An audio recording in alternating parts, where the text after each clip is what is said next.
얼마나 답답했으면은 주호 같은 후배가, 난 진짜 주호한테 미안하거든. 선배들이 해줘야지 그걸 후배들이 하고 있으니 그게 얼마나 선배들이 못난 거니.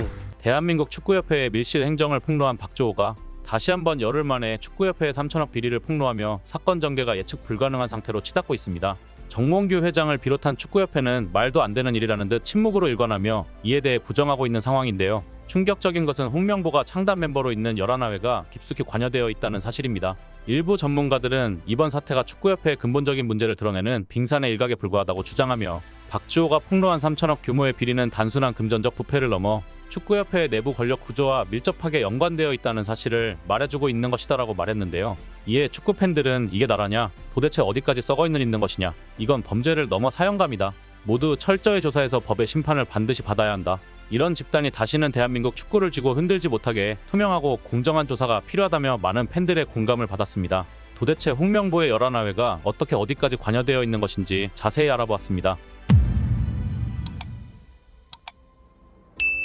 충격적이게도 대한축구협회에 연간 약 300억 원의 국가 재정이 투입되면서 수익에서 정부 의존도가 약 30%에 달하는 것으로 나타났습니다. 사실상 정부 재원이 아니면 운영이 어려웠던 셈인데요. 한 매체에 따르면 축구협회 손익계산서를 분석한 결과 정몽규가 회장으로 취임한 지난 2013년 이후 보조금과 복표 수익을 제외하면 연평균 300억 원 적자를 기록하고 있는 것으로 밝혀졌습니다. 문화체육관광부 소관의 사단법인인 축구협회는 정부 보조금 수익이 지난해 기준 연간 277억 원에 달하는데 이는 정몽규 회장이 부임한 지난 2013년 86억 원에서 3배 증가한 수준입니다. 정몽규 회장의 이기 집행부가 들어선 2017년 151억 원으로 급증한 후 100억 원 아래로 떨어진 적이 단 한 번도 없었으며 카타르 월드컵이 있었던 2022년에는 366억 원으로 홈페이지에 공지된 손익계산서상 역대 최고치를 기록했습니다. 충격적이게도 지난 11년간 축협이 쓴 보조금은 총 1,809억 원, 복표 수익은 총 2,058억 원으로 총합 3,867억 원에 육박한다는 사실입니다.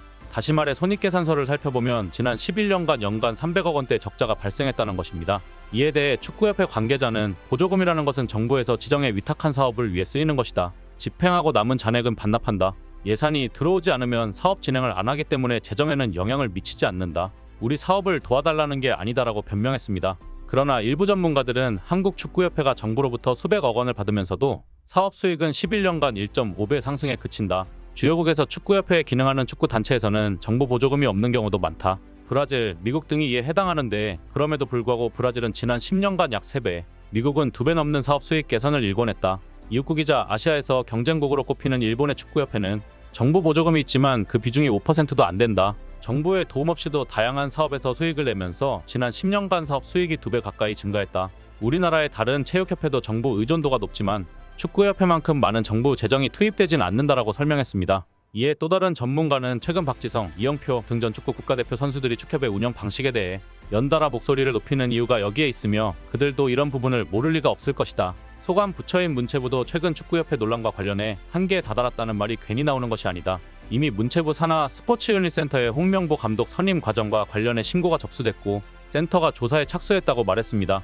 상황이 이렇게 되자 정몽규 회장을 비롯한 축구협회 고위층은 여전히 침묵으로 일관하고 있지만 내부에서는 긴장감이 감돌고 있습니다. 그도 그럴 것이 홍명보가 창단 멤버로 있는 11화회가 이 모든 비리의 중심에 서 있기 때문입니다. 11화회는 홍명보를 중심으로 한 전현직 축구 인사들로 구성된 비밀 단체입니다. 이 단체는 축구협회의 주요 결정에 막대한 영향을 미쳐왔으며 그 구성원들은 대부분 축구협회의 고위직을 차지하고 있습니다. 그동안 축구계의 비공식 권력 구조를 형성하며 주요 정책과 예산 분배, 인사 문제 등에 깊숙이 관여해왔다는 의문이 끊임없이 제기되었는데요. 그들은 외부에서는 쉽게 알 수 없는 내부 네트워크를 통해 협회의 자원을 자신의 이익을 위해 사용하며 공공의 이익을 배제한 채 사익을 추구해왔다는 것입니다. 아시다시피 11화회는 다른 모임들과 다르게 국가대표이자 대한민국 축구의 주축들이기에 꾸준히 논란이 되어 왔는데요. 제일 처음 논란이 되었던 것은 지금으로부터 30년 전인 1995년 코리아컵 준결승 음주 사건입니다.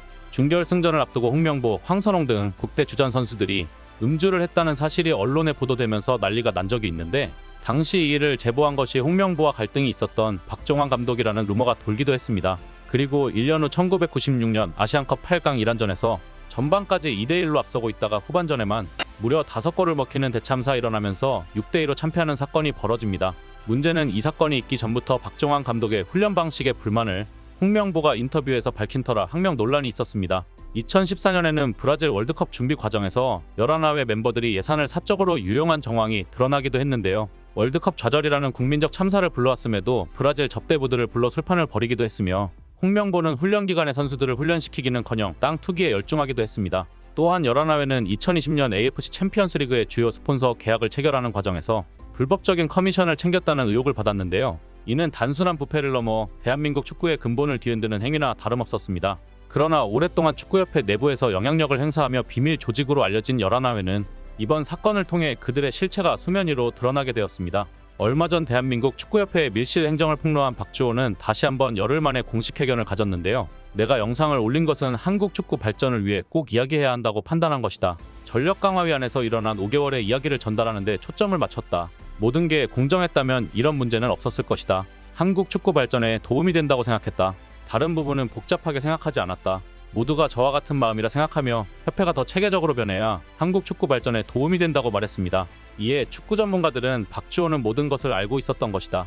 홍명보를 비롯한 정몽규, 이임생 등이 속한 열하나회가 협회의 주요 결정권을 장악하며 자신들의 사적 이익을 위해 이용하고 있음은 물론 자신들의 입맛에 맞게 모든 것을 조작해왔다는 사실을 말이다. 실제로 열하나회는 이번에 밝혀진 3천억 비리를 봐도 알 수 있듯이 매년 수백억 원에 달하는 축구협회의 예산을 축구 발전이 아닌 불법적으로 마치 개인 돈처럼 사용했다는 사실이다. 이는 축구협회를 장악하고 그들의 이익을 위해 모든 것을 조작하는 범죄 조직이나 다름없다고 설명했습니다. 상황이 이렇게 되자 축구협회는 박주호의 폭로와 관련해 갑자기 법적 대응을 하지 않겠다고 밝혔습니다. 검토 이후 시간이 꽤 흘렀지만 실제로는 어떠한 공식적인 절차에도 들어가지 않았다며 법적 대응을 포함해 박주호 위원에게 대응하는 것이 불필요하다고 판단했다고 설명했습니다. 아니나 다를까 박주호의 폭로로 인해 국민들의 혈세인 3천억 비리와 축구협회의 숨겨진 민낯이 계속해서 밝혀질까 두려워하고 있는 것인데요. 이에 팬들은 도대체 축구협회는 어디까지 썩어 있는 것이냐? 국민들의 피 같은 세금을 자신들의 사리사욕을 위해 이용하다니 이건 범죄를 넘어 모두 사형시켜야 한다. 열하나회의 정체를 밝혀 모두 사퇴시켜야 한다. 이건 단순한 금전적 부패를 넘어 축구협회의 본질적인 문제를 드러낸 것이다. 이제는 더 이상 그들의 만행을 두고 볼 수 없다. 홍명보와 정몽규 회장을 비롯한 고려대 카르텔을 당장 사퇴시켜야 한다. 이들이 축구협회를 계속 장악하는 한 대한민국 축구의 미래는 없다. 이런 집단이 다시는 대한민국 축구를 쥐고 흔들지 못하게 투명하고 공정한 조사를 통해 모두 법의 심판대에 세워야 한다며 많은 축구팬들의 공감을 받았습니다.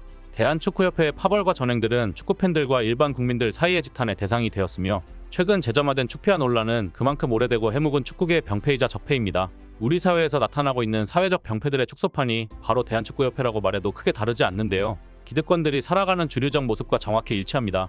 그렇기에 이런 조직체가 건강하게 작동하기를 기대할 수는 없는 일입니다. 이러한 현상들의 이면에 도사리고 있는 사회적 담론들의 본질적 의미를 성찰하지 못한다면 단언컨대 한국 축구계의 미래는 희망이 없을 것입니다. 이렇게 박지성을 비롯한 건강한 축구 인사계들이 앞다투어 목소리를 내고 있는 것인데요. 이번 기회에 반드시 그 부조리를 뽑아내야 할 것입니다.